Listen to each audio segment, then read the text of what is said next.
Mhm. And so with that Bodhichitta in mind, then we can do the verse of refuge. And Bodhichitta, I go for refuge until I'm enlightened to the Buddha, the Dharma, and the Sangha. Through the merits of giving and the other perfections, may I become a Buddha to benefit all sentient beings. I go for refuge until I'm enlightened to the Buddha, the Dharma, and the Sangha. Through the merits of giving and the other perfections, may I become a Buddha to benefit all sentient beings. I go for refuge until I'm enlightened to the Buddha, the Dharma, and the Sangha. Through the merits of giving and the other perfections, may I become a Buddha to benefit all sentient beings.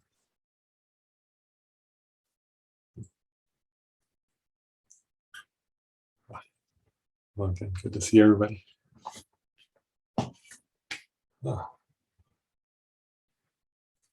And today we kind of started, so we've been covering tenets, right? And today we start the final section, right? The fourth of the four tenet systems, or the last quarter of the topic, which is the middle way school, the Majamaca school. And for those who are following in the text, we're up to page 20, where we start on the Majamaca, or middle way system of tenets.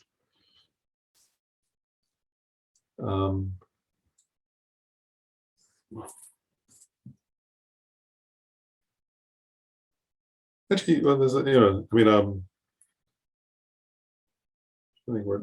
I'm going to just start very briefly, actually, by just saying a little bit about, so this idea of middle way, right, Majamaca, since that's, right, it says it right at the top of the text, top of the page. One interesting point, right, is now if you think about like what we've covered, right, actually all the other systems of Buddhist tenets that we've covered, right, or as middle way means, right, it right, so in Sanskrit that's, Madhya, right, in Tibetan say they're studying Uma, right, middle, right, so it means the middle, right, between, in the grossest sense, we say eternalism and nihilism, right? Actually, often as we say that, right? The middle between eternalism and nihilism, or between permanence and nihilism, or something. And so one point I wanted to make is, like, actually all the Buddhist tenet systems we've studied, right, would say they're not nihilists, and they're because they're Buddhist, they're refuting. Even the Vaibhashikas, right, would say that they're refuting the kind of an eternal, permanent self, for example, right? So all the schools would say, in a way, you could say, I mean, they don't call themselves Majamaka, but all the schools would say they follow the middle way, right? But the Majamaka school emphasizes that point in a way, right? And also it's so this word middle, anyway, refers to that idea, right? That it's a middle way between, in the sense that it doesn't fall into the extreme of nihilism, right? Denying, we say deprecating reality, right? Denying existence to things that exist. And at the same time, it doesn't reify, right? It doesn't exaggerate and say that things which don't actually exist. Right? And so in a way, one way of saying it is the middle way is the way of reality. Right, that's the idea. And now what's funny is that all these Buddhist schools, of course, are asserting, what they hold to be the nature of reality. But anyway, so the middle way school emphasizes this point, right, of a middle way that doesn't fall into the two extremes. We often say that in Buddhism. And so on this first, and of course, according to Tibetan traditions, right, the Majamaka school is the highest, or the most subtle, or the school that actually reflects the intent of the Buddha, you could say. Right? And that's certainly true from Jetsun Chogi Gyaltsen's perspective, and from Lama Tsongkhapa's perspective, for sure. But all the Tibetan schools actually, in general, assert most, or yeah, you can say that most Tibetan schools, or in general, Tibetan masters assert that the middle way school is the highest of all the Buddhist tenet systems. So then we'll just kind of follow the text a little bit, and then I'll kind of go off on a few tangents points. But it says here, the explanation of the systems of proponents of non-nature has three outlines. So here it's referring to the middle way school as proponents of non-nature, right? That's interesting. Which means you could say, what is non-nature actually? It's kind of an interesting phrase.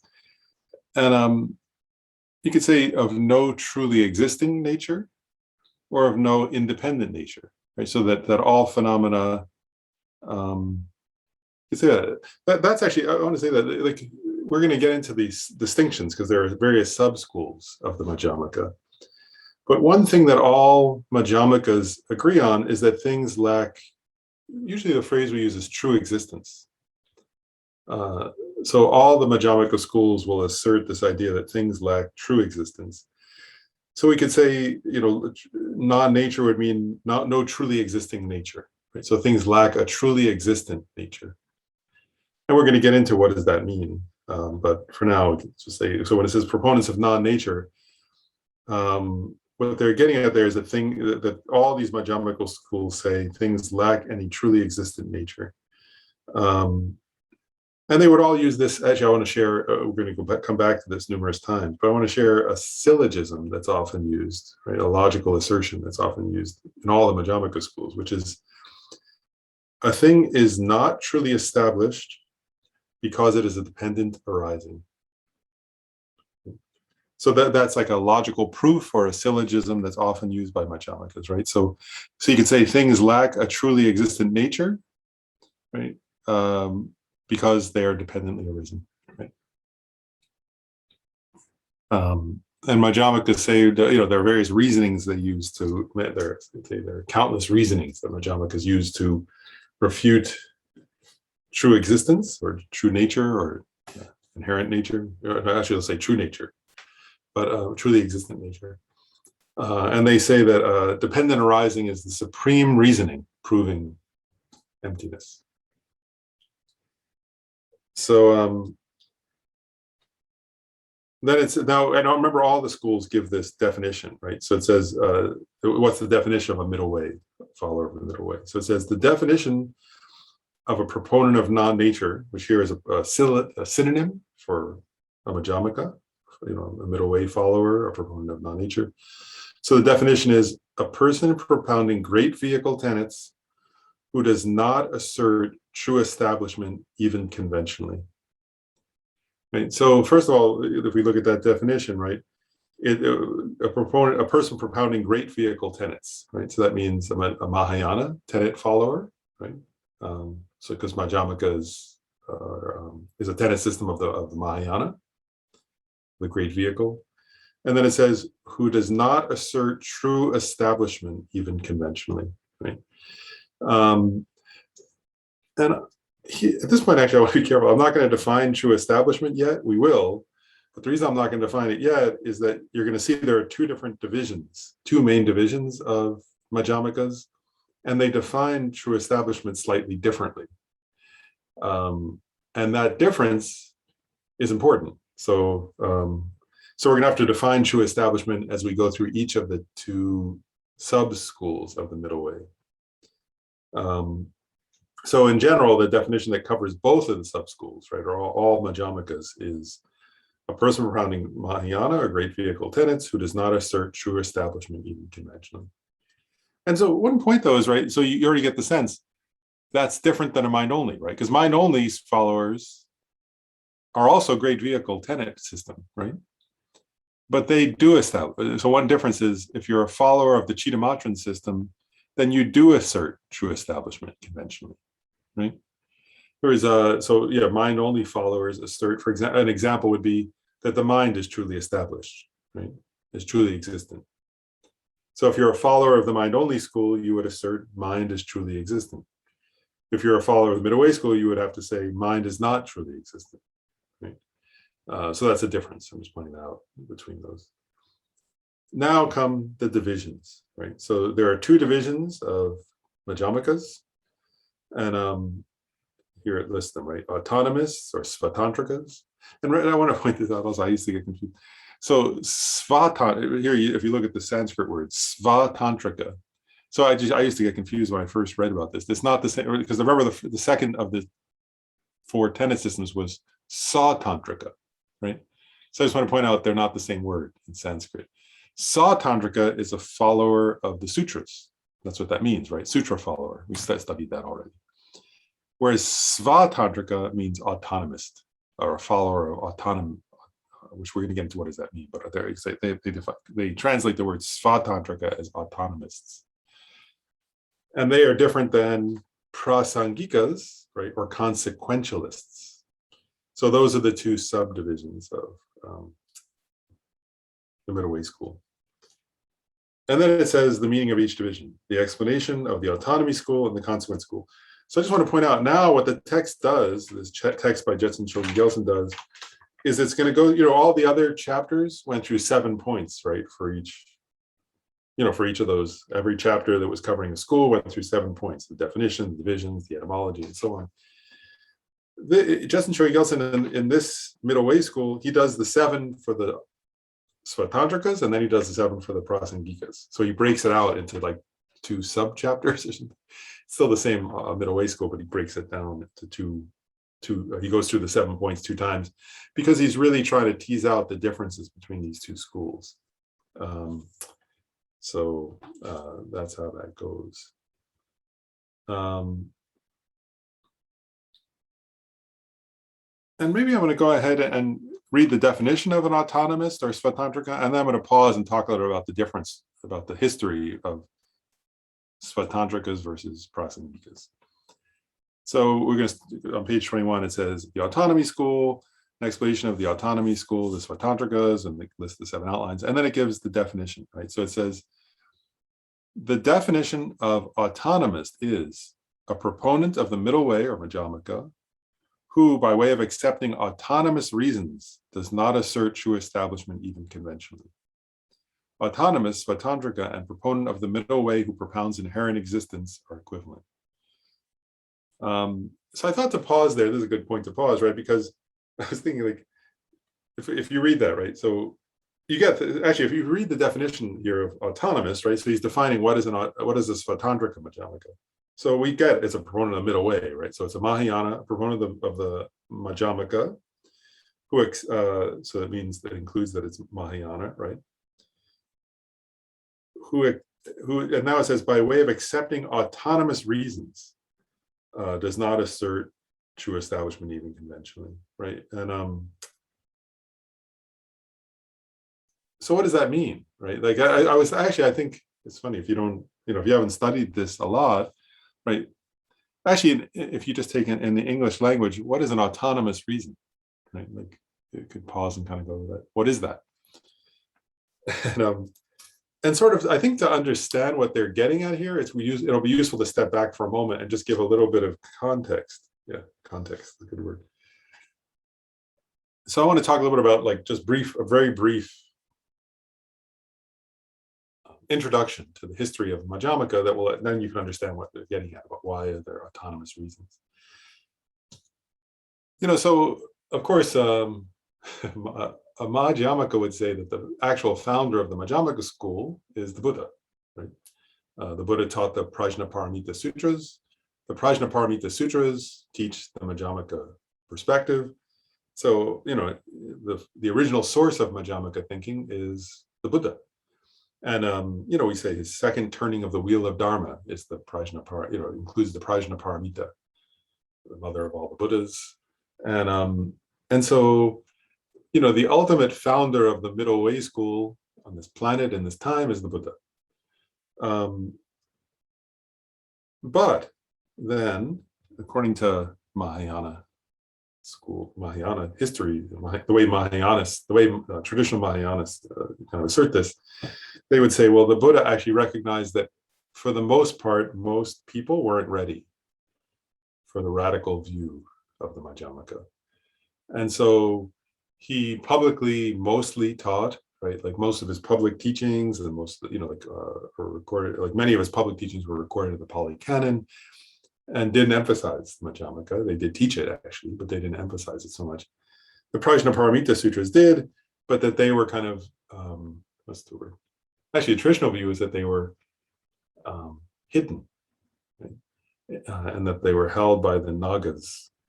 And that and the traditional view would be then that Nagarjuna then was predicted by the Buddha, and he went to the king of the Nagas and retrieved the Prajnaparamita Sutras for humans because they were ready at that time. And so then saying all that to say, so Nagarjuna then is considered like the trailblazer. Remember last time I said Asanga is considered the trailblazer of the Chittamatran school, the one who sort of opened those teachings in India, and then they spread throughout the world, this planet. So Nagarjuna is considered the trailblazer of the Majamaka, right? So he kind of is associated with the Prajnaparamita Sutras of the Buddha, and then he wrote many commentaries, right, to those sutras, specifically mainly emphasizing this philosophical view, the philosophical stance of the middle way. And so they usually sometimes list 6 collections on reasoning, right? His 6 texts, the most important of which is the Mula Majamaka Karika, which they sometimes just call the middle way, right? The teaching of the middle way. But he wrote various texts anyway, reasoning texts that prove middle way philosophy. And all Majamakas follow Nagarjuna. That's one point. Nagarjuna was is said to have been from South India. And it's probably actually I actually think I was thinking about that. I think you would say, I think actually one would have to say among Mahayana Buddhists, apart from the Buddha himself, Majamakas, so Nagarjuna, I think, would be considered the most important single figure. If you look in Tibet, that's true, but if you look in China, Japan, in the Mahayana, Vietnam, and so on, like the various different Mahayana Buddhist countries, Mongolia, they all revere Nagarjuna, they all study Nagarjuna's teachings. So if you look at like the vast parts of the world where the Mahayana is practiced, after the Buddha, I don't think there is a single person who's more important, you could say, in terms of lineage, and whose lineage, and like the Chan and Zen lineages trace their lineage back to Nagarjuna. All the Tibetan traditions trace their lineages through Nagarjuna in various ways, right? So Nagarjuna is an extremely important person, and oftentimes, actually, I'll just going into a little more detail than we need, but I'll just say this. So also, when you talk about Majamaka, they often say the father and son were the originators, and what they mean by that is Nagarjuna and Aryadeva. Aryadeva was the student of Nagarjuna's most important student, and so he, and so he came after. He lived at the same time as Nagarjuna, and is considered another of the founding figures of the Majamaka. And he wrote a famous text. He wrote a number of texts, but the most famous one is called the 400 Stanzas, which is in English. So anyway, they were the father and son, or the originators. And the reason why we sometimes say they're the originators is that all Majamakas agree with those two. So there's no Majamaka, all the Majamakas will look back to the writings of Nagarjuna and Aryadeva and say, and uphold them as, as authoritative. And then after Aryadeva's time came, it's worth doing because now we're going to get to the Buddhist reasons, came Buddhapalita. And he wrote a commentary, which actually is coming out. I read David Kittelstrom from Wisdom Publications said they're publishing his famous commentary, which is called the Buddhapalita Commentary. So it's his commentary to the Nagarjuna's Majamaka. It's coming out in English this year. So, this year or next year, within the next year. So, so Buddhapalita wrote a commentary to Nagarjuna's text. And in his commentary, he didn't call himself Prasangika, right, consequentialist, but he took the process, many philosophers, Tibetan philosophers will say his position is Prasangika. In other words, that's what he taught. So he commented on Nagarjuna's text in a certain way that, so you could say like Nagarjuna Aryadeva taught the middle way in a way that was, that Prasangikas would say was Prasangika, of course, but that was, it was Buddha Palada who wrote in a way that was like, what's the word to say, right? That distinguished those qualities of the middle way school, using what's called consequentialist reasoning. So that's why he's called a consequentialist. Prasangika means consequentialist. And he emphasized this thing called consequentialist reasoning. So I'm going to use, now I can describe these two types of reasoning. So what is consequentialist reasoning? And so to put it simply, I'm going to start with a simple way of describing it. Consequentialist reasoning means that what Buddha Palada did was he would take up the philosophical arguments that of others, right? And then he would prove that there were absurd consequences to those positions. Does that make sense? And by proving that those positions had absurd consequences, that's why consequentialist. Does that make sense? You would take somebody else's stand. It wasn't the only way he argued, but his main way of explaining Nagarjuna was to say, if you argue against Nagarjuna in this way, then you're asserting such and such, right? And if you follow if you follow such and such to its logical conclusion, you come to an absurd consequence. Therefore, such and such reason is absurd, right? And that was his way of kind of explicating the middle way or explicating Nagarjuna's text. So that later came to be called consequentialist reasoning, right? So consequentialist reasoning is where and actually they do that. He did that in a text, right? But it's often used by debaters nowadays in Tibet, right? So in Tibetan monks, right, they do their debate where they clap and they do all these gestures, and it's fun to watch if you're there. And many of those debates are that they'll say, do you accept? Somebody will make an assertion, right, and the person will say, well, that assertion implies this. Do you accept that? And the person will say yes. They'll say, well, that assertion, that accepted assertion now implies this, right? And they bring the person to a point where then they end up having to accept something that is totally ludicrous, right? And then the first debater who's been taking them through that process will say, there's a phrase for that. Essentially, you accept now you've accepted such and such is absurd. I forget the exact, it's a phrase for that. But anyway, but basically what it's saying is you've accepted an absurd conclusion, and your original argument therefore must be wrong, right? So it's using the absurd consequence of something to disprove it. Okay, so that was Buddha Palada. Right?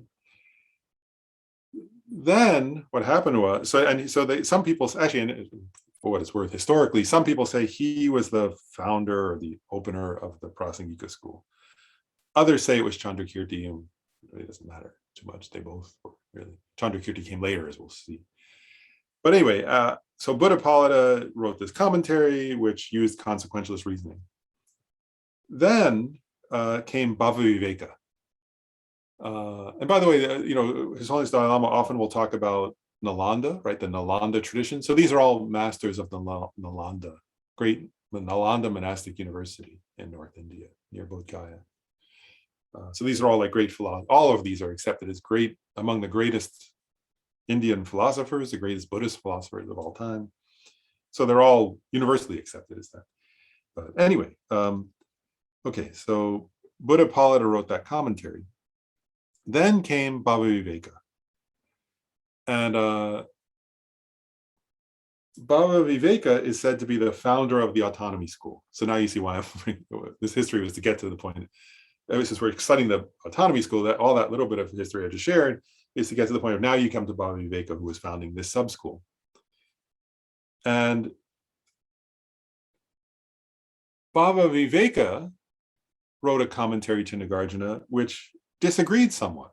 Didn't totally disagree, but it disagreed with certain points of Buddha Palada's, that kind of argued against some of Buddha Palada's positions, and said, Bhavaviveka said he felt that he was clarifying Nagarjuna's intent more clearly and was kind of correcting some mistakes that he felt Buddha Palada had made. And one point is, he felt and said, it's not enough to just use consequentialist reasoning. It wasn't that he didn't use it at all, but he said it's not enough, actually, really, to disprove somebody else's stance or tenet by way of its absurd consequences. That you should provide what we now call svatantra, or autonomous reasoning. So what's an autonomous reason? Now we're coming because remember the text said, who accept autonomous reasons, right? So Bhaviveka is the one who kind of emphasized this point historically and in the middle way school. So what's an autonomous reason means, right? There are actually very somewhat complex, but also very profound implications to this. So I want to go through it. Okay, so like an autonomous reason means, usually in English, when we say somebody has autonomy, it means they can control themselves, right? Like or an autonomous region means the region controls itself, right? An autonomous person, if you have autonomy, it means you can control yourself. So you have control over yourself. So anyway, an autonomous reason means a reason that that has some existence from its own side, right? So it has self-control in that, metaphorically speaking. In other words, it exists inherently, you could say, right?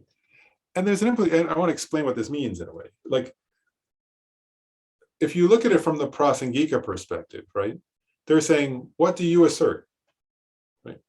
And then you assert some. I mean, this isn't all they do, just to clarify that. But their primary way of reasoning, right, is they look at somebody else's assertion, and they point out that assertion ultimately doesn't withstand reasoning.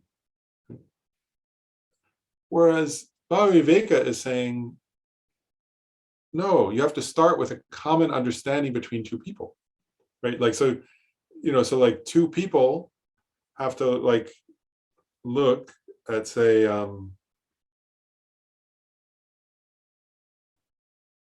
cup, right? And they both have to agree it's a cup. And then like they can both watch the cup break, and they can see, oh, the cup broke, right? And they both see the same thing, right? And then based on that, they can then apply reasoning to that, right? Oh, like, for example, you might then say, well, cups are impermanent, or whatever. You can go on from there, right? So that there's like a shared understanding because the thing has some existence from its own side, right? It has some autonomous nature. And so based on that autonomous nature, right, two different beings can look at the thing and start a process of reasoning together, right? Based on that things exist with some kind. So now if we go back to the text, it'll make sense, right? It says here, it gives two definitions actually here of autonomous, right? The first includes by way of accepting autonomous reasons. The second definition, just below that in the same section, says a proponent of the way who propounds inherent existence, right? And it says these two definitions are equivalent, right?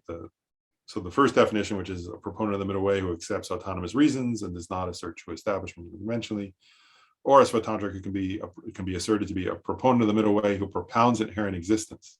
And it says these two definitions are equivalent. Now, hopefully, you can start to understand why are these two definitions equivalent, right? So in other words, somebody who asserts that things do exist inherently, right, that they have some existence from their own side, does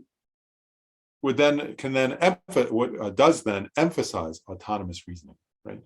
Autonomous reasoning meaning, reasoning based on things that have some autonomous nature, some nature from their own side, so that things have some inherent nature or inherent existence, which can then serve as a basis for discussion and reasoning between two discussants, two people who are discussing the nature of reality. I'll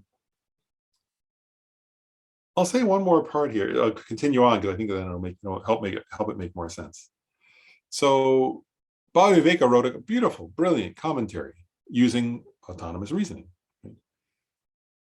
And then along came Chandrakirti after Bhaviveka wrote that commentary. And Chandrakirti really clarified the distinction. So among Tibetan teachers in general, and Lama Tsongkhapa particularly, I'll say, and His Holiness the Dalai Lama also, just this past week, he taught on Chandrakirti's auto commentary to the Supplements of the Middle Way. So you can see, he said he reads it every day. Right, every day he reads Chandrakirti's text, his auto commentary to his Supplements of the Middle Way. Anyway, so Chandrakirti came along and really clarified the meaning of the Prasangika school. And he took, in his text, he really took Bhaviveka to task. Chandrakirti said, you assert these autonomous reasons, basically, but things actually don't have that such a nature. And things don't exist in the way that you're asserting. And so he really strongly disagreed, you could say, with that part, not with all of what Bhaviveka said, but with that part of Bhaviveka's teaching. So he disagreed that things have an inherent existence, and therefore he disagreed with autonomous reasoning because he said things don't have an autonomous nature. Therefore, autonomous reasoning is faulty, right? Because it assumes something incorrect, which is that things have their own inherent existence.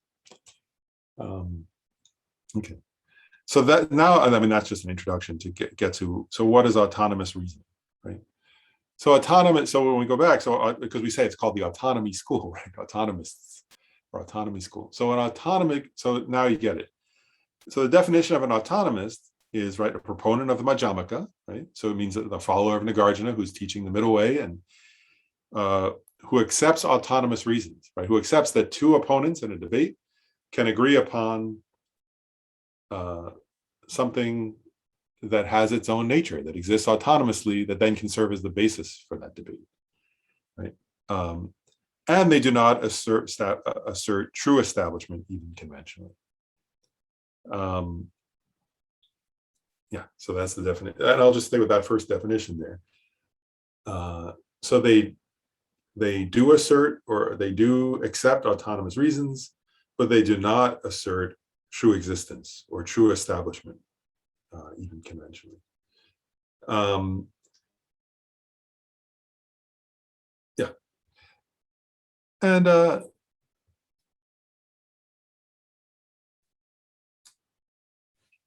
I'm trying to decide whether to go, maybe I should pause there. Actually, yeah, okay. So I'll pause there. In a few minutes, maybe I'll say a little bit more about what is true establishment. We didn't really define that yet. So I'll define that in a minute, but maybe I'll pause first to ask, are there any questions? Lynn? Yeah.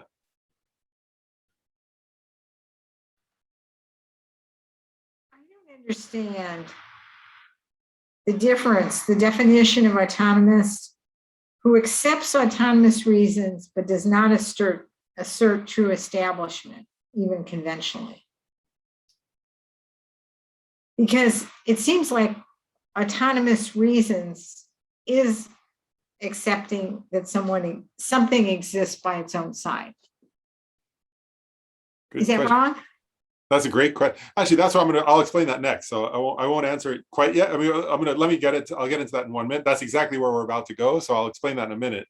So I'm glad you're asking. If you're asking that, that's a good sign. It should be a question. Okay. I'm glad you're asking that. That should be a question. Sometimes I feel like I need a remedial course. No, barely grasping on. I think this is the remedial question. I think you're asking the right question, which is that's the next topic to cover. Yeah. Before we go on in the text, I want to talk about that because I think otherwise it won't make sense. Yeah. So, and Sujata, you had something too. Same question. Good. Okay, good. So we're on the right track then if people are asking that. Okay, should I go ahead and answer? Maybe I should answer that question and then we see if there are other questions or address that. So, okay. So I'll answer that question now, or I'll go into that. I'll explore that question a little bit. Because I think it's the question that should be asked at this point, right? So if you're really looking at the words carefully and thinking about them, that should be the next question. And so, and I want to say another point. I remember actually, I'm going to share this story. I'm going to start by sharing a little bit of a very, not a long story, but a very brief story.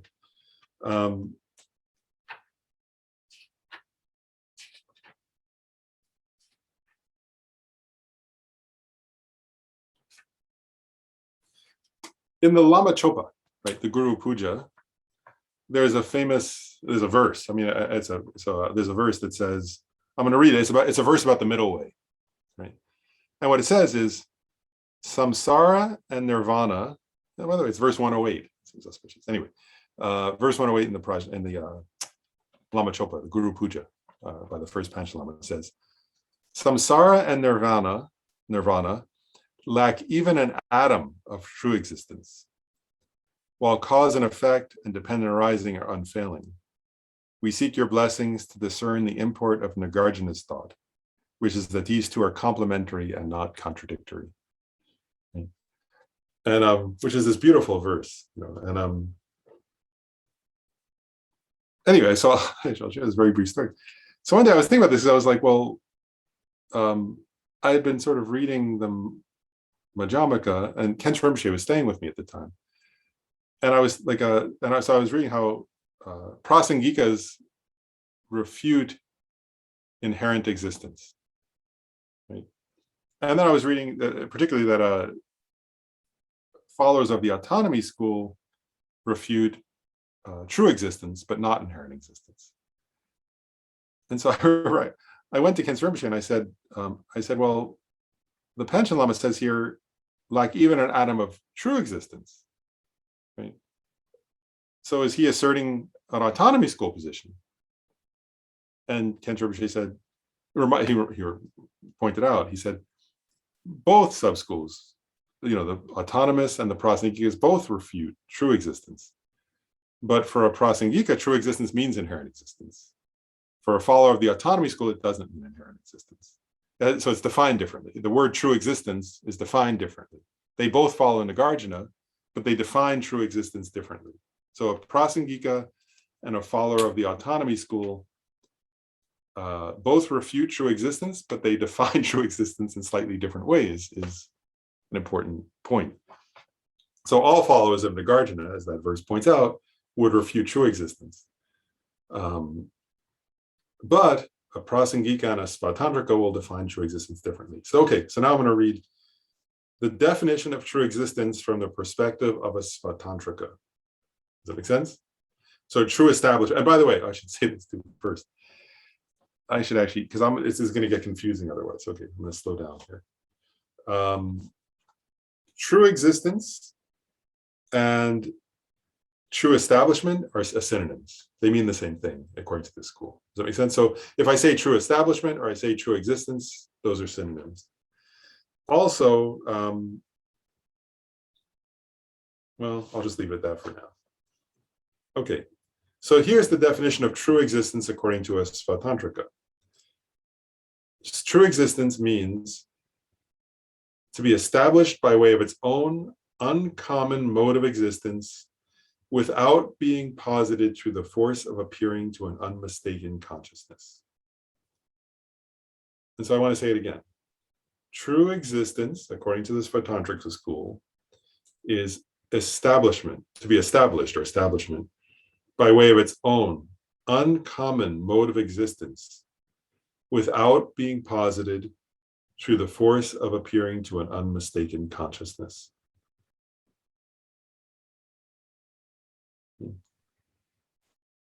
Lauren? Yeah. I don't know if this would help anybody else, but could you possibly type that in the chat section? Oh, sure. That's hard for me to get my mind around verbally. It would help me if I could see the words. Thank you. You can do that.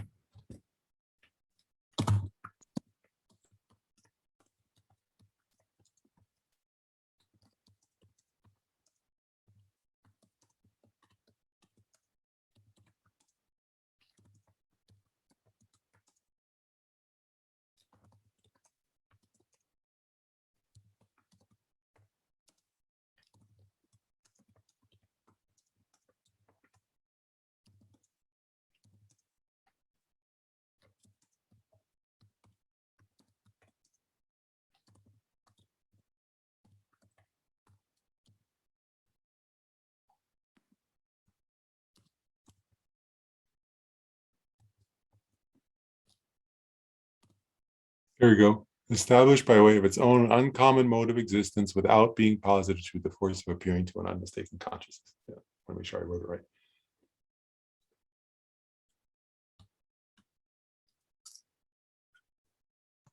And on the same topic. Oh, sorry. It's still confusing, but if you can help explain it, that would be great. Yeah, I will. And so to start explaining, I want to actually share a quote from the Kavatara Sutra, which is something in English that would be like the descent to Lanka, the time when the Buddha descended, walked to Lanka. Lanka is a place, right? So the Kavatara Sutra. The Buddha said, so this is where, you know, a Majamaca would say the Buddha, of course, is the originator of the Majamaca, right? So the Buddha said, all phenomena exist through appearing to consciousness. All phenomena can exist conventionally and don't exist ultimately.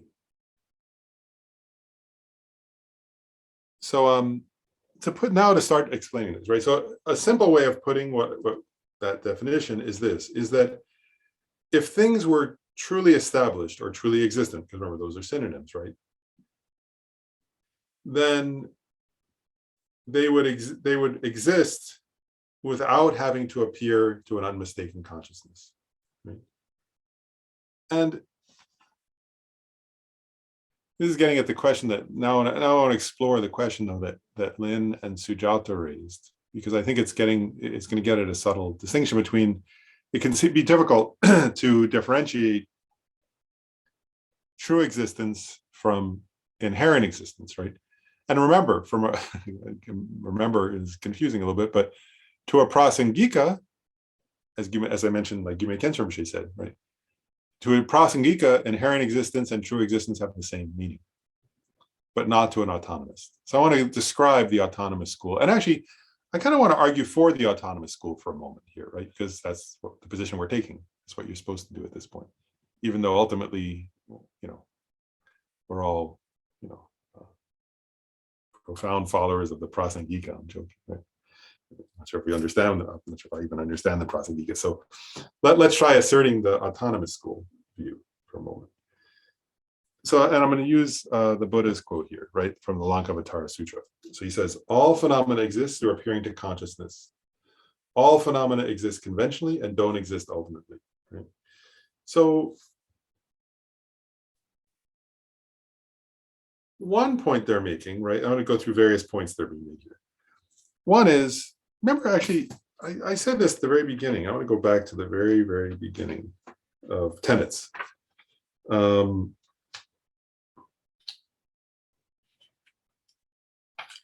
should see the.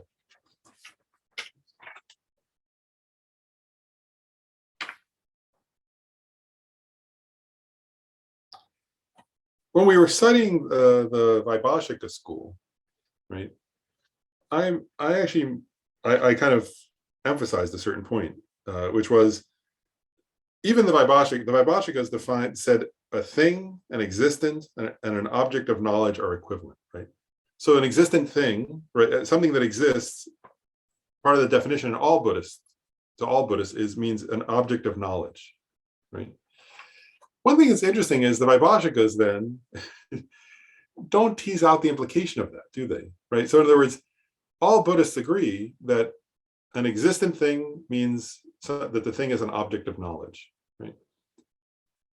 Vaibhashikas then say things are truly existent, and they, you know, and so on. They're not empty, right? But the autonomists, actually, you could say, really tease out the implications of that point that the Vaibhashikas don't think very deeply about. So, because an autonomist is saying, well, if an existent phenomena means it's an object of knowledge, then it's dependent upon a mind that knows it. Right? If that's part of the definition of something existing, then, and we're getting back now to this definition, right? It depends upon appearing to an unmistaken consciousness, right? So an autonomist is saying, for a thing to exist, it has to have, actually, this is really what the autonomists are saying. To say that a thing exists means it has to have something from the side of the object and something from the side of the subject, right? And together, that when they come together, then we can say something exists. So it has to appear to, so that for something to exist, it has to have some kind of existence from its own side, right? Some kind of existence from something, something existing from its own side. But it also has to be an object of knowledge, or has to appear to an unmistaken consciousness. And that's part of the definition of an existent, right? So they're really teasing out the deep implications of this idea. And what they would say actually is, actually, okay, I want to go through a little bit, right? So they would say, I just said, right, and part of the definition, not part of the definition, but part of the quote from the Kavatara Sutra is, things don't exist ultimately, right? So an autonomist would say, when you enter into a direct meditative state on the ultimate truth, right? At that time, all Majamakas would say there are no objects appear except emptiness, right? And so they would say, so therefore, of course, under ultimate analysis, does a book or a shirt or a pair of glasses or pants exist? Ultimately, no, right? Because under an ultimate analysis, you discover emptiness, right? A lack of true existence. But then they say conventionally, right? Now they go back to the conventional, right? They say conventionally, though, look at how conventional things exist, right? In other words, and they would say, of course, there's something from the side of the object, and there's something from the side of the subject, and that's a dependent arising, right?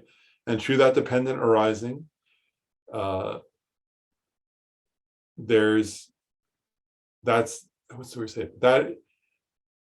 is how things exist conventionally, right?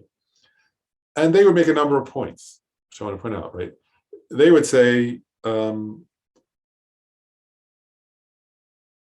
take the example of fire, right? Like they would say, so if you both see and then you hold your hand up, let's say you're outside by a fire pit, right? They would say, and you see the fire and you can feel the heat of the fire, right? So they would say,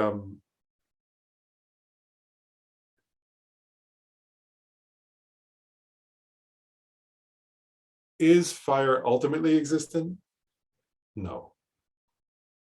Right? But does fire exist conventionally?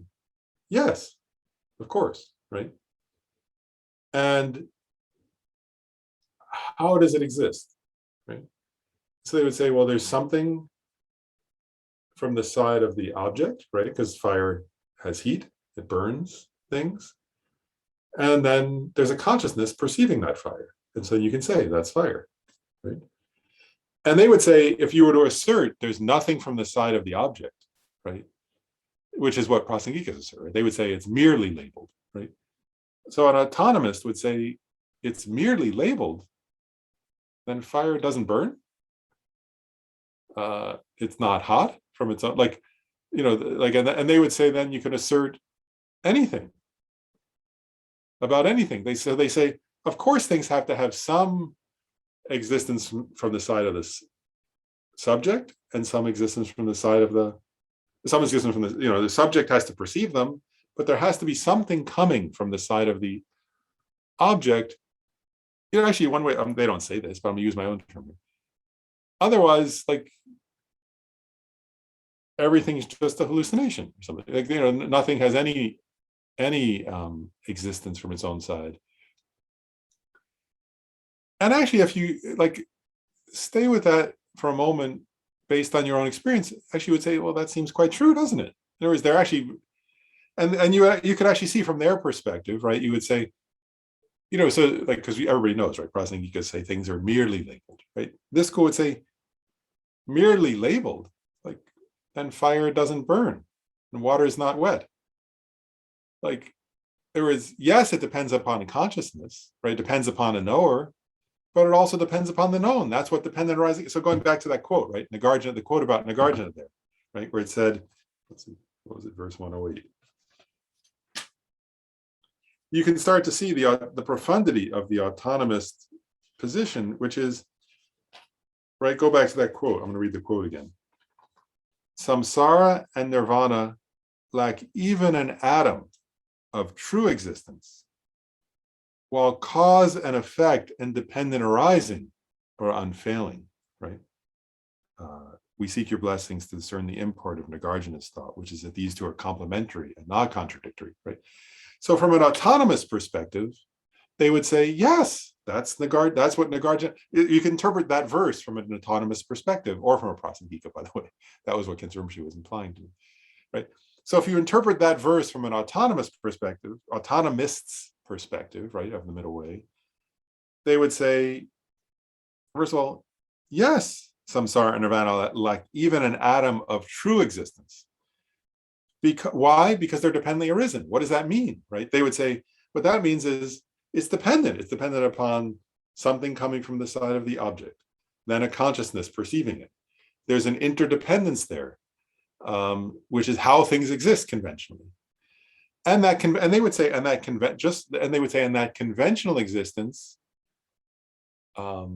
hides from us, ordinary people, the ultimate mode of things, which is that they're empty, right, of true existence.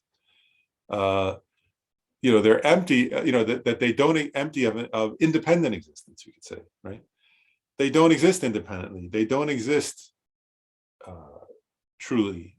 They're dependent arisings, right? And therefore they lack true existence. So what is true? Now I'll go back. So what is true existence? True existence means that they could be established, right? So using the example of fire, right? Established by way of its own uncommon mode of existence without being posited through the force of appearing to an unmistaken conscience, right? So in other words, what they're saying there is, what's the uncommon mode of existence of fire is that it's hot, right? That it burns, right? But then they're saying, how does fire, so they would say, if fire existed truly, then it would exist without having to appear to a consciousness, right? And it would exist independently. They're saying, but it's a dependent arising, right? So when we say, how does it exist? It exists that there's something from the side of the object, something from the side of the subject, that's dependent arising, and therefore it does exist conventionally. That conventional existence appears to a conventional consciousness, and at the same time, such a conventional consciousness doesn't see the ultimate truth, that is empty of true existence, right? It's empty of existing. Actually, I'll use now another term here.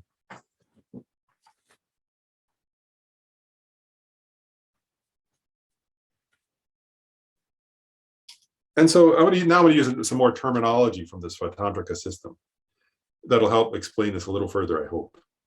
So Svatantrika Majamakas, I'll actually read what I wrote this down to prepare for today. Svatantrika Majamakas say that things do exist from their own side. There are three synonyms. Now, these appear later in our text, actually. I took these from the text. So Svatantrika Majamakas say things do exist from their own side, which means they do exist inherently, which means they do have their own characteristics, right?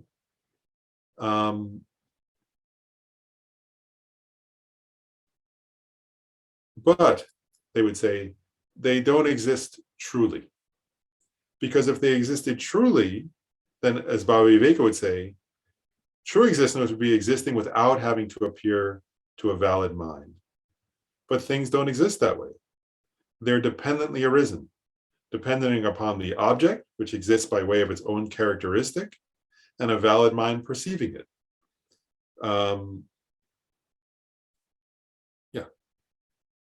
And he would say if things didn't exist at all by way of their own characteristic, they wouldn't exist at all, right? Right. So that things have to have their own characteristics, or their own characteristics but at the same time, they depend upon a valid mind or an unmistaken mind, perceiving them, and that's the nature of interdependence or dependent arising. So you see how they would say, going back to the verse, right, that I quoted from Nagarjuna, these two are complementary and not contradictory, right? So from Baba Viveka's perspective, right, you're saying there's a harmony. His version of the harmony of dependent arising and emptiness is, he would say things are dependently arisen. In this case, his view of a subtle kind of dependent arising is they depend upon things having their own characteristic from their side, and then a consciousness perceiving them. And that interdependence or that dependent arising is how they exist conventionally, and is also the proof that they don't exist truly, right? Because if they existed truly, they wouldn't depend upon the two, right? So they lack true existence because they're dependent. What are they dependent upon? The valid mind and the object, and something existing by way of its own characteristic. And he would say, you can see Baba Viveka's point, right? He would say, well, if you say things have no characteristic, right, that things are characteristicless, then you would have to accept, he would say, then you'd have to accept, then you're saying fire is water. And that, that fire has, there's no difference from its own side between fire and water. But of course there is. Look at, like fire burns, water is wet. Or he would say, there's no, from your side, then there's no difference, right? If things have no characteristic, right? Then there's no difference between empty space and a sandwich, but one will, one keeps you, one, if you're starving, one will keep you alive and the other won't. So it's ridiculous, that yes, they arise dependently upon consciousness perceiving them, but there is something different by way of its own characteristic, right? And you can see, actually, it's quite, if you look at it from that perspective, it's quite difficult for a moment, right? To say, well, you'd have to ask, well, how is Baba Viveka wrong? Now, later we'll get to Chandrakirti's arguments, but Baba Viveka's argument's quite strong there, isn't it? So I'll pause. Yeah, maybe that's a good point to pause and ask, does that answer Lynn and Sujata's question or not? So Lynn, you're raising your hand already. Yeah. Sort of understand what they're saying, but and I think part of my problem is I have this Western mode of thinking, so it's like it's not as flexible as I'd like it to be. But and maybe this is dumbing it down to a too easy level, but experientially, I sort of think that if you get in a meditative state or realization of emptiness, however you get there, that the perceiver, the subject, the perceiving mind and the object are both gone. You're in this space of emptiness, okay? And I think there, fire doesn't have a burning quality. It just doesn't. I mean, I keep thinking of those monks who burned themselves during the Vietnam War protests. And I don't think they felt the fire. I think they were in such a state that they didn't really feel the heat from the fire. And you also hear of people that walk over coals that don't feel the heat because of the state they're in. So I'm thinking that distinction, and maybe that's not the way to think about it, but that's sort of counter to the idea of getting in a meditative state where those things merge, they both disappear. Maybe that's a better way to say it. Also, actually, I'll say, like, so you're good. You keep raising things that are the next thing else. But I want to read you what I wrote next on the page. I wrote down where I wrote some notes for today's class, and see if this starts to get at what you're getting at. This is what I wrote down, just my own processing of the things to share with you all. It says, I wrote down, Svatantrikas are like Chittamatrins in defining ultimate truths, i.e. emptinesses, in terms of a vanishing of dualistic appearances. And they say conventional truths do involve dualistic appearances, and therefore are concealers, or truths for a concealer, or obscurational truths, or truths that hold to true establishment as they obscure that ultimate truth of emptiness.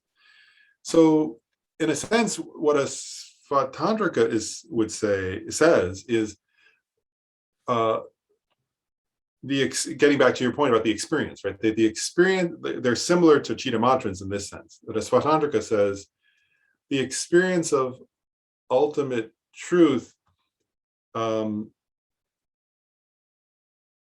is a vanishing, it includes a vanishing of all dualistic appearances, like water poured into water. And so from their perspective, when a yogi is in a meditative absorption on ultimate truth, all that's appearing to the mind of that yogi is, or yogini, is emptiness. And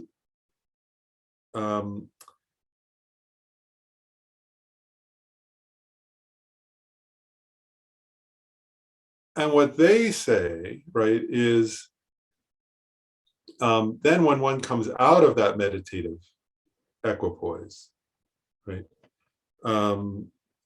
one again, if you're not a Buddha, right, then you again have dualistic appearances. Well, actually, even Buddhas, maybe, I mean, that's a philosophical debate, but let's say for a normal person, for a yogi, right, or yogini, when they come out of that state in which dualistic appearances have vanished and there's only a perception of direct realization, let's say, of emptiness, then again, there are dualistic appearances. And what they say is, so again, dualistic appearances are conventional truths, which conceal. So actually the word, and I'll point this out, it's an interesting point that is being got at that I think gets at your question to some extent, is, say right, kunzab, I think, the Tibetan word for conventional truth is actually a complex word that doesn't only mean conventional. It can mean conventional, or it can mean obscurational or concealer. So sometimes they translate, so the word conventional truth is sometimes translated from Tibetan, is sometimes translated conventional truth, sometimes it's translated truth for a concealer, sometimes it's translated obscurational truth. What it means is, you know, so, and the word conventional in English doesn't have those other connotations, does it? When we say it's conventional, it doesn't imply all those other meanings that the Tibetan word does. So we have to use different words in English to gather together those implications. But what they're saying is that conventional appearances, right, autonomists would say, conceal, right, or obscure the ultimate truth of things, because to a conventional mind, right, things appear as though they were truly existent, right, as though they exist independent of the consciousness perceiving them. And that obscures their actual nature, which is the emptiness of independent existence. And so in that sense, going back to your point, Lynn, like they would say, in that state of meditation on ultimate truth, all conventional appearances disappear. But what they're saying is that then when you come out of that state and you again perceive dualistic appearances and conventional appearances, they're making a kind of subtle point. They're saying, that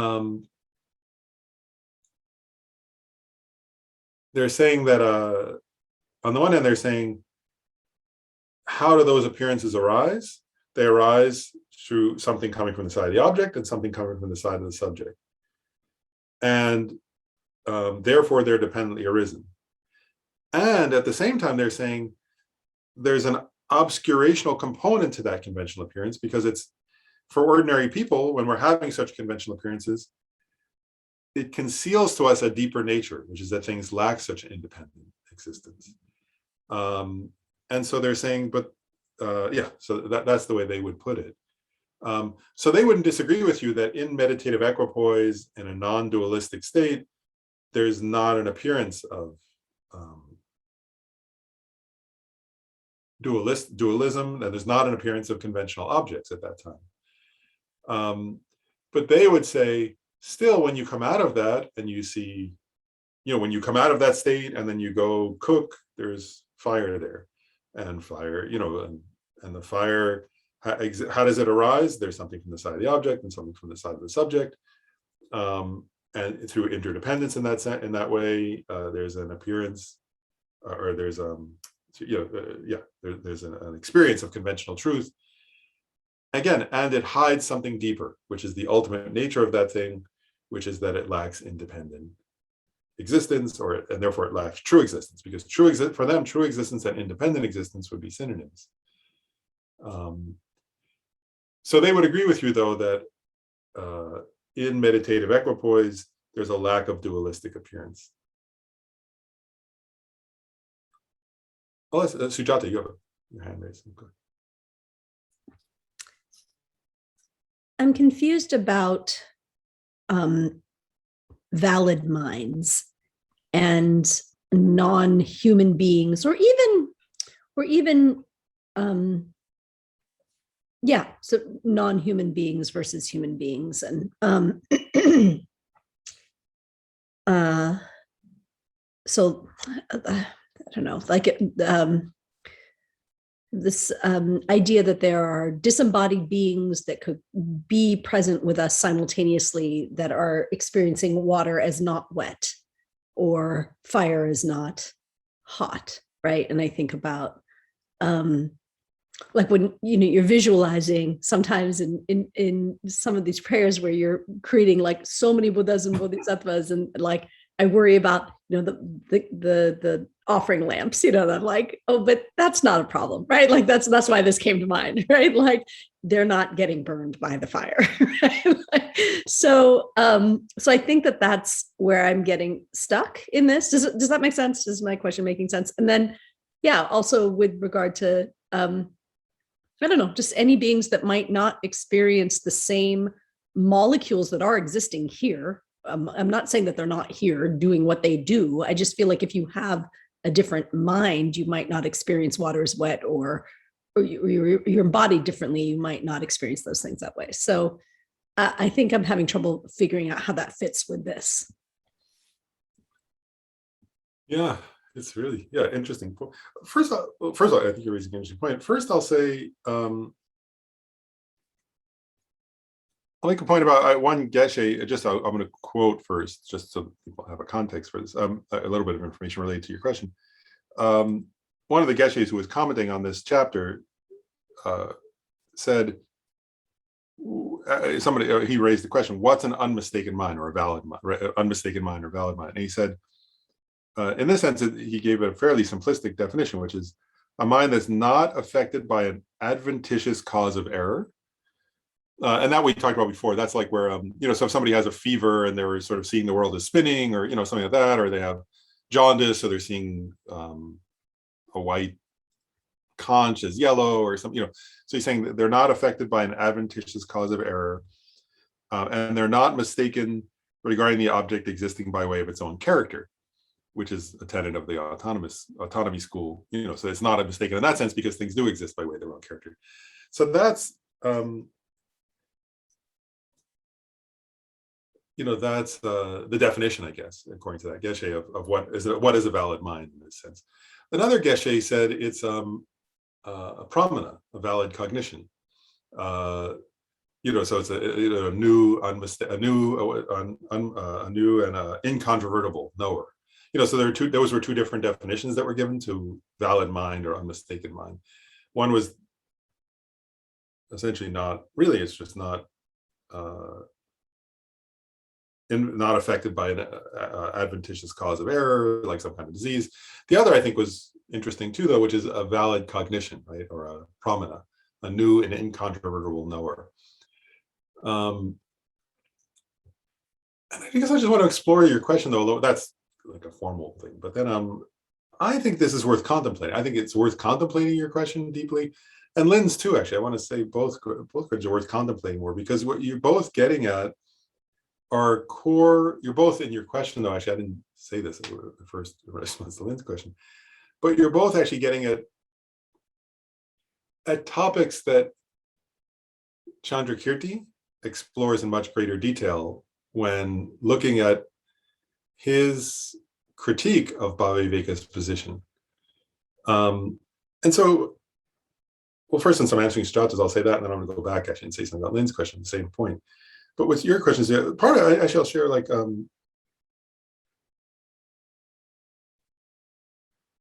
actually, I'll just share a very simplest. I remember I often, these are kind of, I often mention that like sometimes with my closest friend, we'll often have these kinds of discussions. And one day we were having a discussion where I brought up, Sujata, we were talking exactly about what you're raising, where I said, well, water is wet, right? And we said, how does a fish experience water as compared to how a human being experiences water, as compared to how a deer experiences water? And it was interesting because I was sort of making my Prasangika point.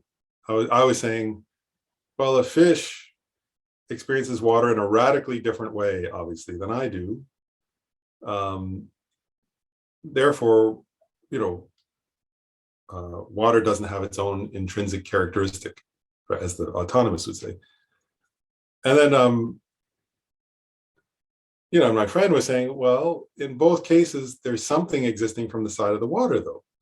The fish can swim in it, you can drink it, but there's something there also from the side of water. Yes, you have a different apparatus, a different kind of body, and therefore your body will perceive the water differently, and the fish's body will perceive the water differently than that. Maybe if there's a hungry ghost, it'll perceive the water differently because you have different kinds of perceptual apparatus. But what's common, he was making the point, but what's common is there's still a consciousness, and there's still something there from the side of the object. And you may perceive what that is from the side of the object differently, if you have a different kind of embodiment or a different kind of karma or a different kind of whatever, and he would make the point, and actually, I think he might even made the point, if I remember right, where he made some point where he said, like even, for example, like you might really like, like somebody might really like a certain food, and then they get sick and suddenly they hate that kind of food, and it's like, and he would say, I think he made that point where he was saying, so, but still that food has something from its side, and there's still a consciousness perceiving it. But, when you feel healthy, the food appears to you as delicious. And when you feel you have a certain illness, then that food appears to you as very nauseating. But he was saying, but there's still a consciousness perceiving it, and there's still something contributing to that perception from the side of the object. And my point is not even to give an answer so much as to say, these are the topics that one asks, right? Chandrakirti, right, of course, would say, actually, Chandrakirti would put it very simply, right? He would say, if you search, there's nothing findable there. So things don't have their own intrinsic characteristic. Bhaviveka says, no, if you search, you do find, in other words, whoever is searching finds something. And the point being, so there's something from the side of the object and something from the side of the subject, and yeah, anyway, so that's a different, I don't want to say more than that. That's the difference there to some extent. I mean, I'm just starting to explore the topic, but I think that it's worth contemplating further what you're saying, because I really think it's like what you're getting at is an important distinction here. Is there something from the side of the object that contribute? And you can see how, from Chandrakirti's perspective, he would say, well, if you analyze, conventionally there's an appearance.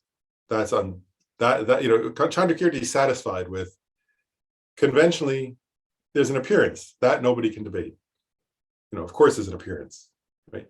But when you do any kind of analysis looking for something existing from its own side, it's not findable, therefore nothing exists from its own side.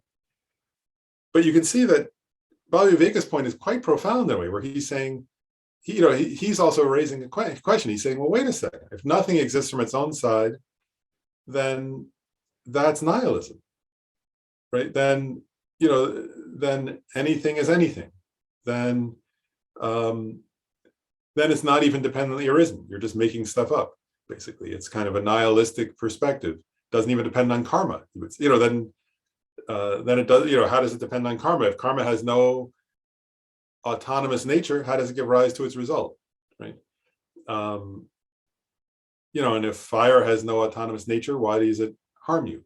So you would say things have to have some contribution from their own side to function, or you would fall into nihilism. So you can see the distinction. I just think your question gets at some of the distinction that these two schools are drawing. Sorry, I'm gonna uncut.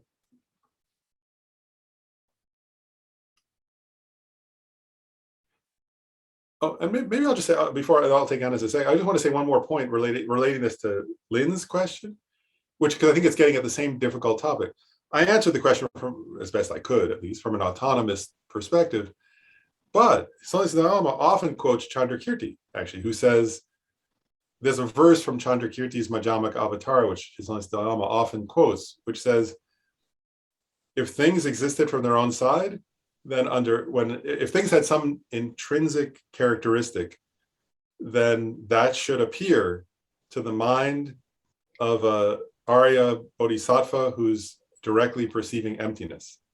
And if it doesn't, then that mind of the Arya Bodhisattva directly realizing emptiness is somehow destroying the intrinsic nature, the unique characteristic of things, which is a ridiculous position, which is an absurd consequence of you can see how he's doing Chandrakirti is doing a consequentialist reasoning, right? He's saying, Chandrakirti would say to an autonomist, you assert that things have their own inherent characteristics.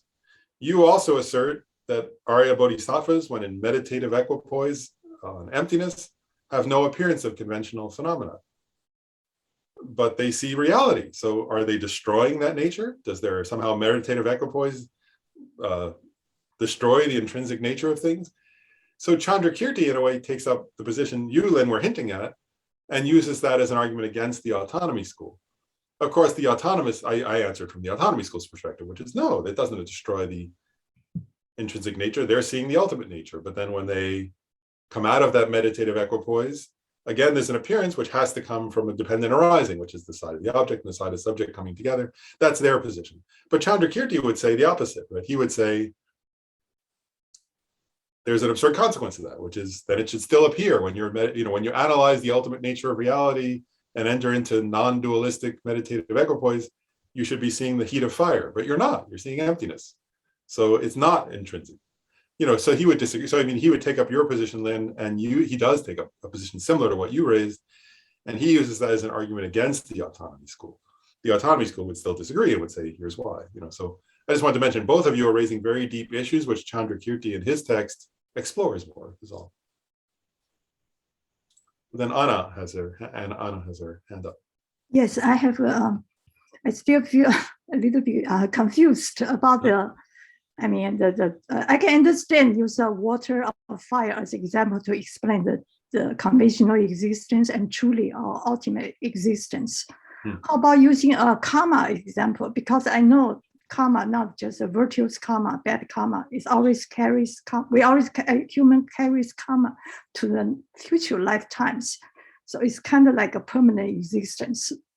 So can you use a karma to explain the difference between truly existent and the conventional existence? Between truly existent, yeah. Oh, interesting question. Yeah, so let's see. So what would I'm trying to think what an autonomous would say about it. So an autonomist would say, right, let's go back to the definition here and use that right, so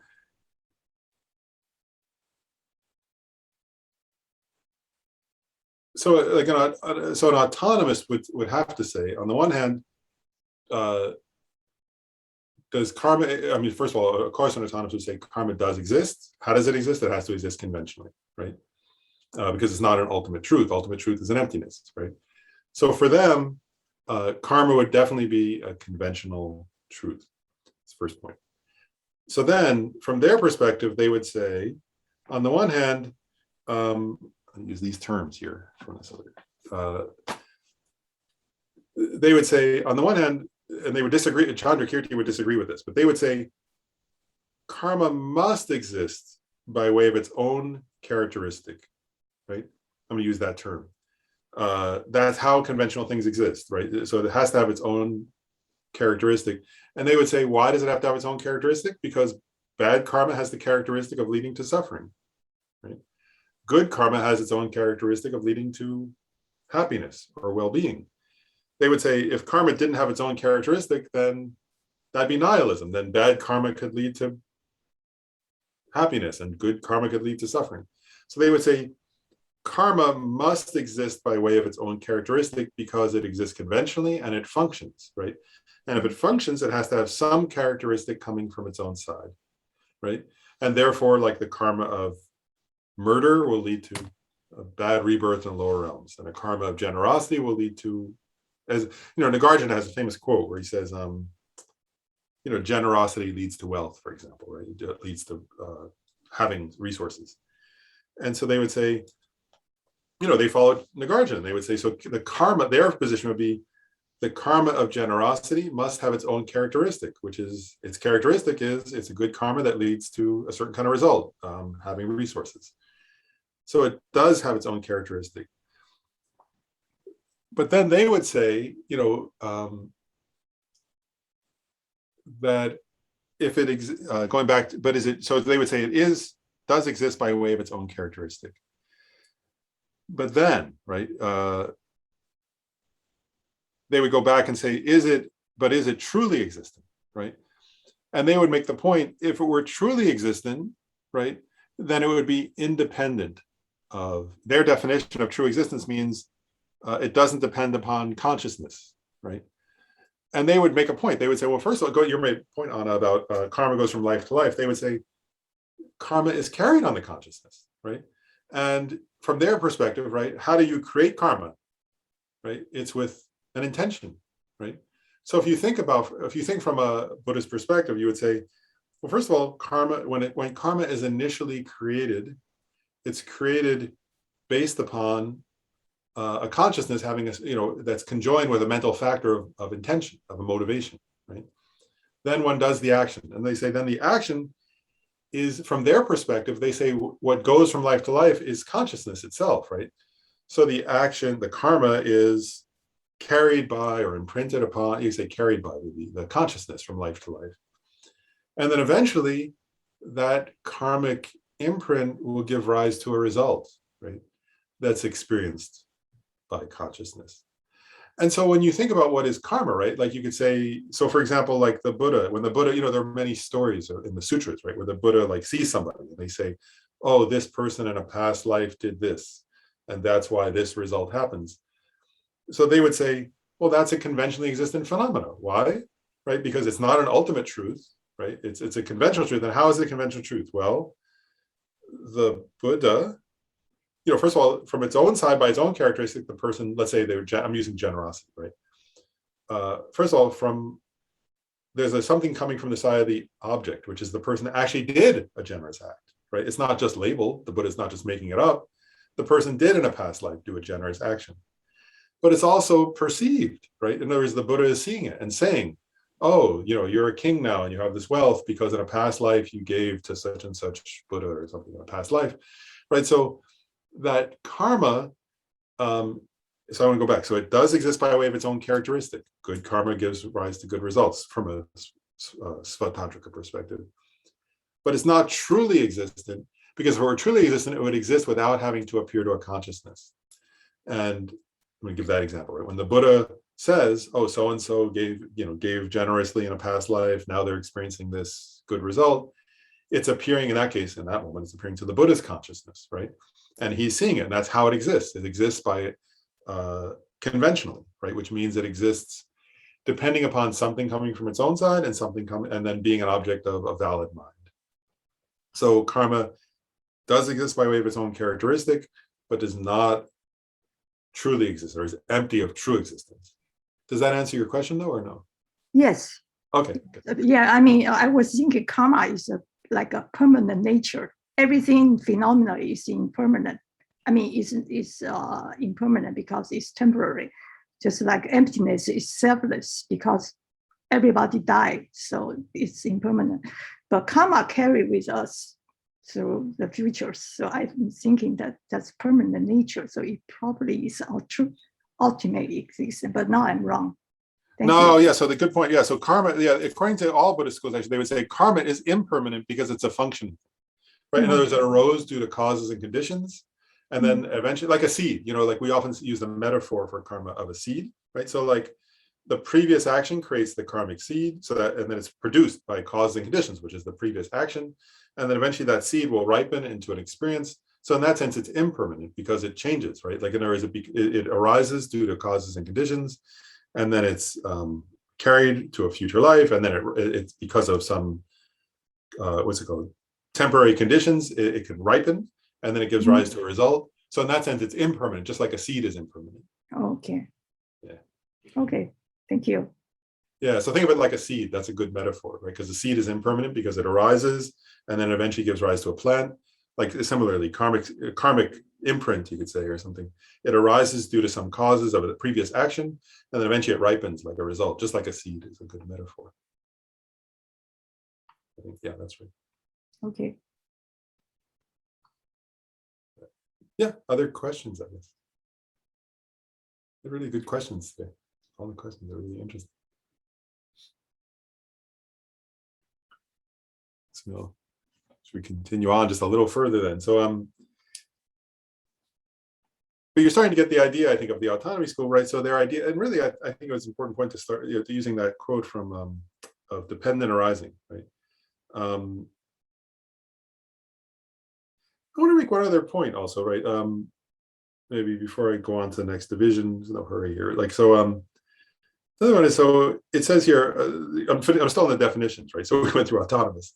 It's a long description to say what does autonomous reasoning mean, right? But it says here, autonomist or Tantrica and proponent of the so another definition, right? I just want to go over the second definition again now. So a proponent of Majamaca, right? Another definition of Tantrica is a proponent of the middle way or Majamaca who propounds inherent existence, right? It says our equivalent, means it's equivalent to the previous definition, right? So you see the point here. So in other words, they propound, I said, but existence by way of its own characteristic, which is a synonym for inherent existence, right? I was using them. They're synonyms. They use those two terms synonymously. And this gets a little bit, I wanted to emphasize a little because it gets at an implication of some of the Anna's question in part too, is, I said something has to come from the side of the object and then there has to be a consciousness perceiving it, and that's dependent arising, right? In this school, so things don't exist independently. And then inherent existence, right? Now we know that Chandrakirti and Buddha Palada and the other prasangikas refute inherent existence, right? But autonomists, just want to note here, right? So in other words, a prasangika would refute inherent existence or existence by way of its own characteristic. Part of the definition here, that's why they're defining it. They're differentiating it from prasangika. So they're saying autonomous are those followers of Majamaca who do propound inherent existence, right? And I said, part of inherent existence is something has to come from the side of the object. But another way of defining that or explaining that is that there should be something findable, right? So Chandrakirti says there's nothing findable, right? But and one point in that is if you look at there should be something that you can find, right? And part of that is, go back to, I often have done this in previous tenet systems, so I just want to mention it here, is what is they often use that term, which I've used up before, so you're familiar with it, which is the illustration of a person, right? So what is the illustration of a person that goes from life to life? And when I was saying that, and one of the Geshes points out, Bhava Viveka says, the illustration of a person is the mental consciousness, right? So in other words, he says, you can't say there's nothing there for, on the one hand, is there a substantially existent, self-existent, substantially existent, a self-sufficient person? No, right? An autonomous, like Bhava Viveka rather would say no. But then he would say, But you can say there's nothing there from its own side because there's karma, right, that functions from life to life. And so Bhaviveka says the illustration of a person is the mental consciousness, which goes from life to life and is the repository for karma, right? And so he would say again, otherwise, if you say there's not something that you can sort of say, so when we say, like that there has to be, is the person self-sufficient and substantially existent? No. But the illustration of a person is the mental consciousness because something carries karma from life to life, right? And so he would say,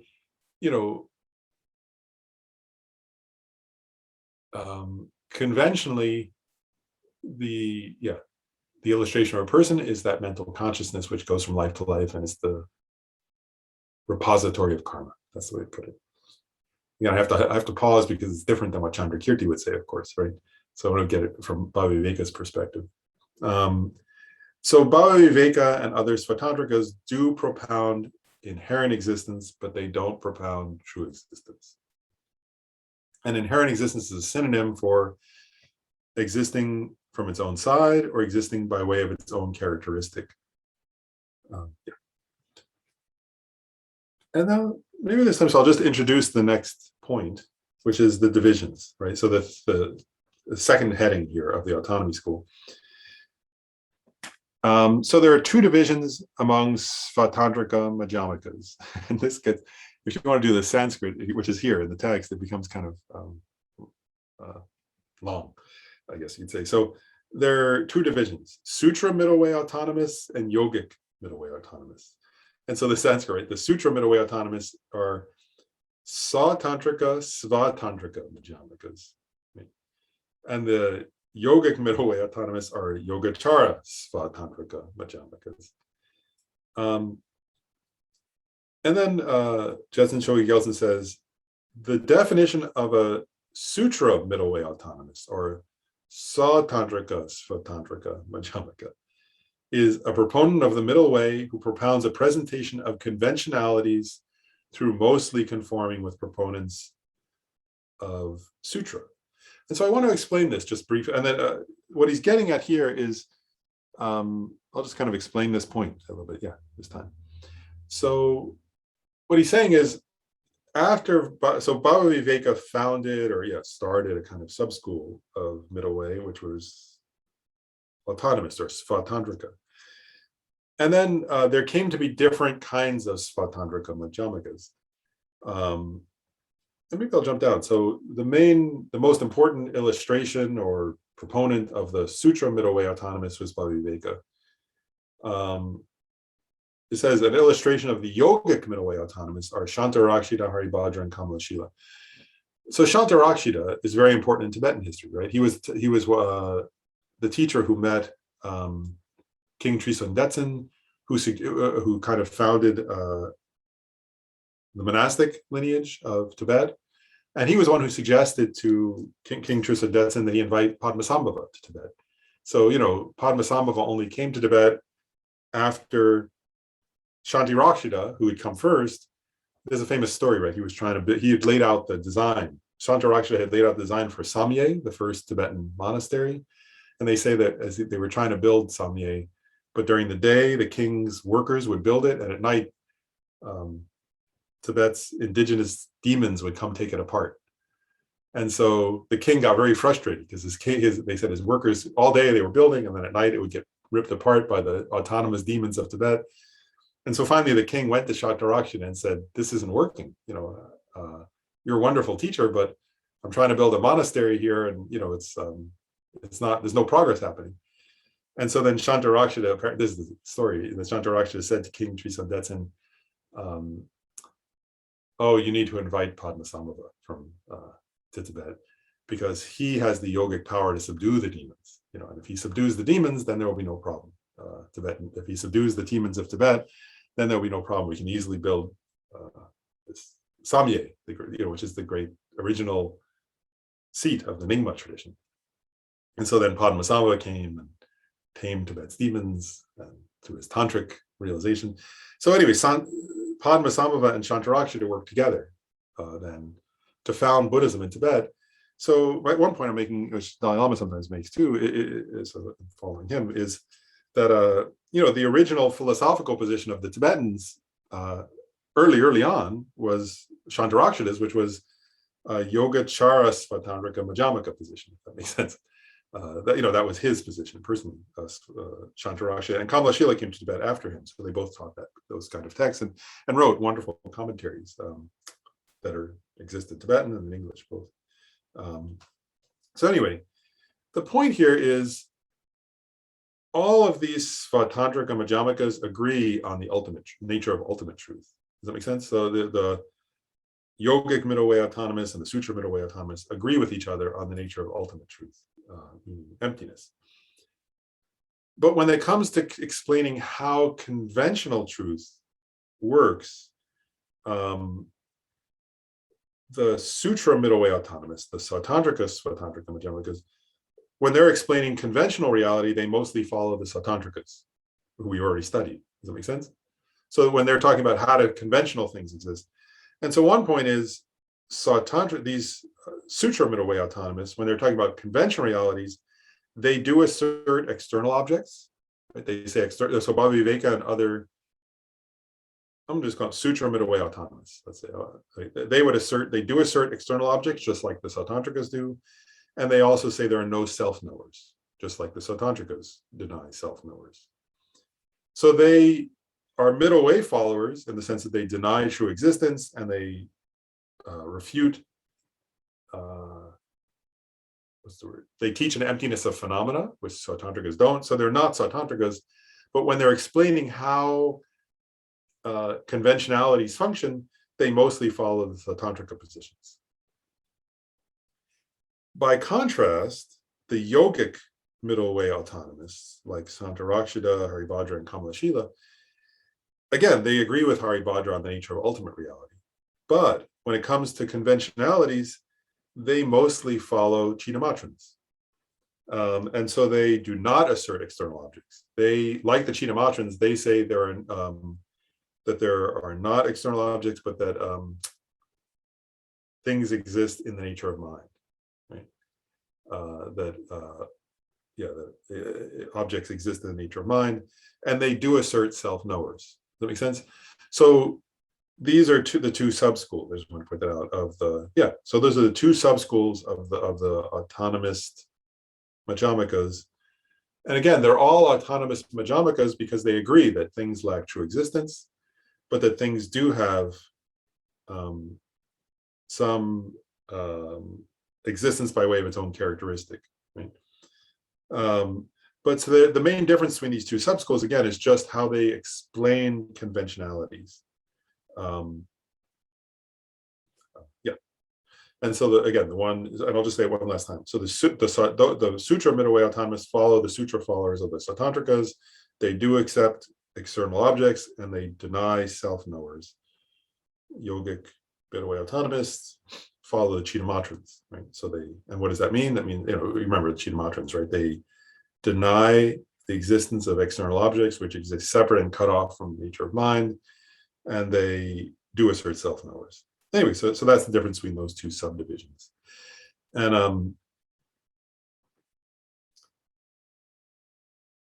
there's time, so maybe I'll just do the last thing, the etymology, and then we'll stop. Which, because I already covered it, so it's easy to kind of just briefly cover that. So it says, there is a reason why Bhava Viveka is called a middle way autonomist. He is called such due to the reason of him being a proponent of the middle way who accepts autonomous reasons. And so I already explained that, so we can just, very briefly just mention that.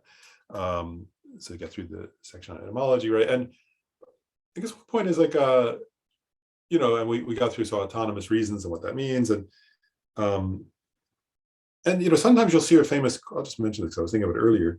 Sometimes there's a famous quote, which is misunderstood sometimes, of Chandrakirti, actually, where he says, he basically says, we have no, so meaning prasangikas, where he basically says, we prasangikas essentially hold no positions. And sometimes people think that means that prasangikas have no tenets or something, which is of course wrong. Prasangikas are a tenet system. what he means, I just want to point this out because it's sometimes misunderstood, and it's an interesting point, I think, is what Tantrica is saying is we have no autonomous reasons, or we hold no positions of any inherent existence, of anything. And he's contrasting himself with Bhava Viveka, who does hold to autonomous reasons. Does that make sense? So, even the Prasangikas, of course, have tenets, right? But their tenets are not asserting any kind of intrinsic reality or intrinsic characteristics. Whereas Bhava Viveka's position says things are empty of true existence, but does accept autonomous reasons and does accept intrinsic characteristics, because things have to contribute something from their own side to the dependent, interdependently arisen experience of conventional reality. But they don't exist independent of a consciousness perceiving them, therefore they're dependently arisen, therefore they're empty. That's the autonomous position. Pause there and just see any last questions before we stop. Like dense material, challenging material. Sujata. I think I don't think I followed the last thing you said, and I think it relates to my confusion now between the Yogacara Svatantrika Madhyamakas and the Chittamatrans. How are they different? Probably the most important difference, there are various differences, but I'm going to go to the most important one first. The most important difference, I think, is that a Chittamatran asserts that the most important difference would be this. A Chittamatran asserts that mind, which is a conventional phenomena, is truly existent. A Yogacara Svatantrika Majamaca would say the mind lacks true existence. That the mind, I'll go back to the point from earlier, that even mind itself does not exist without being posited through the force of appearing to an unmistaken consciousness. In other words, so that even mind must appear to mind, if that makes sense, to consciousness. Otherwise, it wouldn't exist. And so it's not established by way of its own uncommon mode of existence without being posited through the force of appearing to a consciousness. Right. So even and going back, I'll go back, apply the same point to the Lankavatara Sutra quote. All phenomena, right? The Buddha said, all phenomena exist through appearing to consciousness. All phenomena exist conventionally and don't exist ultimately. A Chittamatran would say that mind is truly existent. Again, but a Yogacara Svatantrika Majamaka would say mind is not truly existent. So that's the most important difference. And actually, maybe I'll just elaborate on that a tiny bit, just a tiny bit more. To point out, one way of thinking about that is from a practice perspective. If I sometimes think this way, Chittamatran, and other people have said this too, that when our main grasping and attachment is to external objects, the Chittamatran position is extremely powerful, right? In other words, if you're mainly grasping at something, at external things, and then you practice meditation on the Chittamatran position, it cuts through your grasping at those external things because you stop believing that they exist externally, really. And that cuts through your attachment. But when it comes to attachment to mental phenomena or to consciousness itself, it's not a very effective position in many ways, right? Because it asserts that consciousness is truly existent. And so there can still be a grasping then that's hard to cut through from that position. if you are grasping at consciousness itself or at mental phenomena, at sort of at mental pleasure, for example. And if that's your main grasping at a certain point, it's difficult for the Chitta position to cut through that. Whereas now, if you go to, let's say, of course, the Prasangika school would cut through that. But if you go to the yogic middle way autonomous school, they cut through that, right? They say, no, mind lacks true existence. It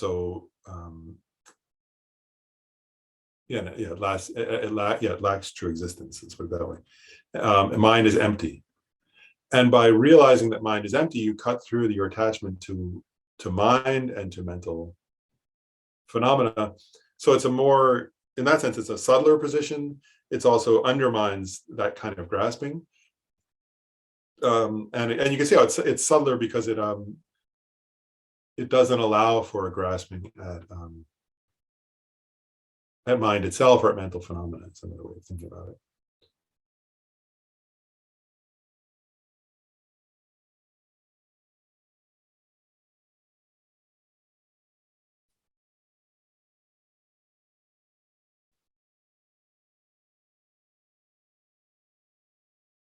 Yeah, I'll just say one other difference, I'll just point out between the two, I'll mention one other, is also from a mind-only school's perspective, also thoroughly established natures are truly existent, right? Which means from their perspective, emptiness is, and emptiness is one of the, right, emptiness of a subject and object as being separate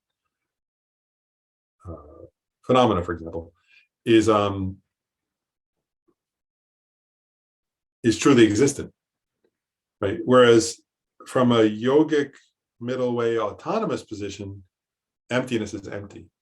So in other words, all middle way followers, all followers of the middle way agree that emptiness, that there's lists of different types of emptiness, which are all ultimately they're all the same emptiness, and they have the same taste, he said. But so another difference is that a yogic middle way autonomous would say, not only would say mind is empty of true existence, but would also say emptiness is empty of true existence. Whereas a Chitta wouldn't assert that.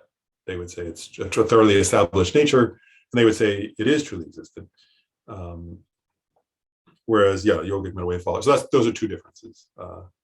The mind is empty and emptiness is empty, according to a yogic middle way autonomous, which a Chitta wouldn't assert. So they're different, so again, those are differences. The similarity is when it comes to just how to conventionalities. Things like, not asserting external objects and asserting their self-knowers. So those are the similarities, but they differ, and those are two important ways they differ. Does that make sense? Okay. Well, we should probably stop there, and I just want to remind people, next week we don't have class, but we do at 11. For those I'm sure not all of you will come, but for those of you who want to come, at 11 o'clock next Saturday is just a kind of farewell meeting for Venerable Dundrup, who's been our SPC for many years. Has been incredibly, amazing amazing benefit to the Dharma and to our center. And so we're going to kind of have a meeting, a Zoom meeting. It's on the website. So we won't have class next week, which wasn't scheduled, but we'll have that meeting for those of you who are familiar with Venerable Dundrup and want to attend. And it'll also be a chance to kind of talk about that, and talk about also, kind of next steps on those topics for the center. But then our next class is in 2 weeks. So we'll continue on then with the autonomy school at that time. So we should do our dedication. The supreme jewel Bodhichitta, where it has not arisen, may it arise and grow. Where it has arisen, may it not decrease, but increase more and more. In this snowy mountain paradise, you the source of good and happiness, all-powerful Chenrezig Tenzin Gyatso, please remain until samsara ends. Thanks, everybody. Wonderful.